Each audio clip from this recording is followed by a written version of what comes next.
Einstein a dit que l'imagination est bien plus importante que la connaissance. Parce que la connaissance est limitée, tandis que l'imagination est tellement immense qu'elle ouvre tous les champs de possibilités et vous permet d'embrasser l'univers tout entier. Bonjour à vous, je suis le chef Anto, chef privé, spécialiste des produits d'Afrique. Je suis heureuse de vous retrouver ici. Bienvenue sur cette chaîne qui parle de cuisine, qui parle de gastronomie, de produits du terroir africain, mais aussi comment faire pour aider et promouvoir les acteurs qui font avancer nos cuisines.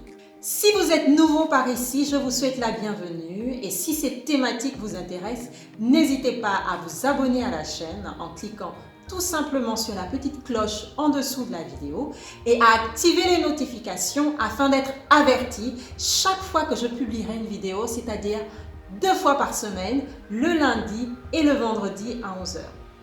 Pour vous remercier en tout cas de votre inscription, n'hésitez pas à télécharger gratuitement le magazine Afro Cooking, premier magazine des cuisines noires que vous pourrez avoir en version digitale. Aujourd'hui, je souhaiterais parler avec vous de la créativité. Comment booster votre créativité? Il y a peu de temps, j'ai une amie qui me disait « J'ai fait toutes les recettes que je pouvais connaître. Je n'ai plus d'idées. Je n'ai plus d'idées pour faire mes recettes. Comment je peux faire pour faire de nouvelles recettes? Comment tu fais toi, Anto, pour pouvoir avoir à chaque fois une nouvelle recette ?» Eh bien, aujourd'hui, je vais vous donner 5 astuces que moi-même j'utilise pour pouvoir booster ma créativité. La première astuce que je vous donne, c'est de pouvoir regarder la nature. De nombreux artistes, qu'ils soient peintres, qu'ils soient architectes, qu'ils soient musiciens ou danseurs, disent très souvent qu'ils s'inspirent de la nature. Et pour ça, ils ont très souvent besoin d'aller dans un environnement dénudé de toute habitation. Alors, si vous êtes en ville, je vous encourage à aller dans des zones rurales. Et si vous êtes dans des coins éloignés, profitez de l'avantage que vous avez à admirer la nature, à entendre le chant des oiseaux, à regarder la disposition des feuilles, des arbres et même comment les arbres sont disposés les uns avec les autres. Admirer cela va vous permettre de pouvoir admirer non seulement le créateur de tout ça, mais de pouvoir réfléchir comme lui et de vous dire comment je peux faire la même organisation dans mon assiette. S'inspirer de la nature est quelque chose que beaucoup d'artistes et même d'entrepreneurs font encore aujourd'hui et c'est une astuce que je vous recommande vivement. En deuxième astuce, je vous conseille de pouvoir vous intéresser à la cuisine de vos voisins. Quand je parle de voisins, c'est parce que nous-mêmes, entre pays africains, très souvent, nous ne savons pas comment le voisin cuisine. Qu'est-ce qu'il mange? Quelles sont ses recettes? Et bien, en s'y intéressant, vous serez surpris de voir que c'est souvent les mêmes plats que vous, mais cuisinés de façon différente.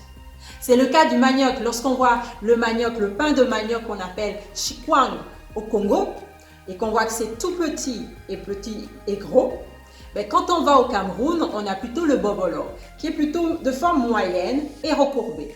Et on a aussi le miondo, qui est plutôt fin et long. Quand on va au Gabon, c'est plutôt en bâton, donc moyen, mais plutôt droit. 3 pays différents, avec 4 façons différentes de pouvoir cuisiner le manioc. Est-ce que cela n'est pas suffisant pour booster votre créativité? Et vous savez, il n'y a pas que l'exemple du manioc. Énormément de plats chez nous sont dans la même situation. À l'époque, j'étais convaincue que l'odika, qui est tout simplement une sauce faite à base d'amandes du manguier sauvage, était une sauce que l'on ne trouvait qu'au Gabon. J'ai été surprise de découvrir qu'on pouvait en manger au Togo, au Bénin, en Côte d'Ivoire, au Ghana, au Nigeria, au Tchad, en Centrafrique, au Congo, au Cameroun, en plus du Gabon. 10 pays différents qui utilisent le même produit mais qui le cuisinent de façon différente.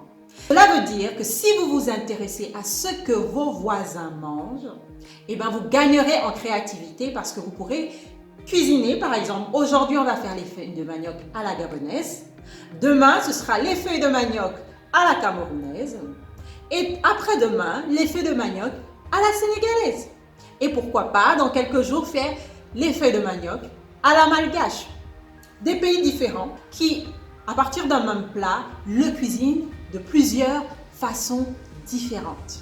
La troisième astuce que je vous donnerai, c'est de faire attention aux tendances. Les tendances sont un bon moyen de pouvoir être créatif. Par exemple, en ce moment, on parle beaucoup sans gluten, on parle beaucoup de végétarisme, on parle beaucoup de véganisme. Eh bien, on peut utiliser nos propres recettes et de les faire à la mode végétarienne. Par exemple, un mafé, si vous voulez faire un mafé végétarien, pourquoi pas? Vous pouvez enlever les morceaux de viande ou de poisson selon la façon dont vous avez l'habitude de le cuisiner. Et là, vous avez un mafé végétarien en un coup de baguette magique. C'est la même chose avec les pastels. On voit souvent les pastels soit au bœuf, soit au thon. Pourquoi ne pas faire des pastels végétariennes avec des légumes de chez nous? Il suffit tout simplement de changer la farce. Et là, en un coup de baguette magique, vous avez des pastels végétariennes. Quatrième astuce, je vous dirais de vous former. Le problème aujourd'hui, c'est que les gens ne veulent plus se former. Ils n'ont plus le temps de se former. Or, la formation est la clé qui vous ouvrira bien des portes. Se former, cela veut dire prendre un cours, un atelier de cuisine avec un chef. Se former, ça veut dire lire un livre. Se former, ça veut dire écouter un podcast. Se former, ça veut dire aussi repartir à l'école quand cela est nécessaire.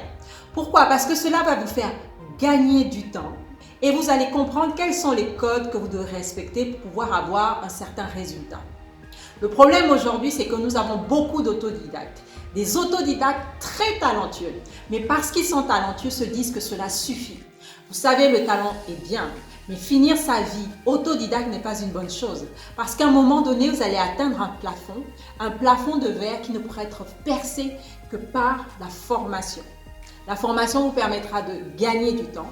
La formation vous permettra de comprendre certains mécanismes. La formation vous permettra d'être encore plus créatif. Cinquième astuce, s'intéresser à des personnes qui font la même chose que nous. Et pour cela, je vous invite à vous abonner sur des profils Instagram ou Pinterest liés à votre passion.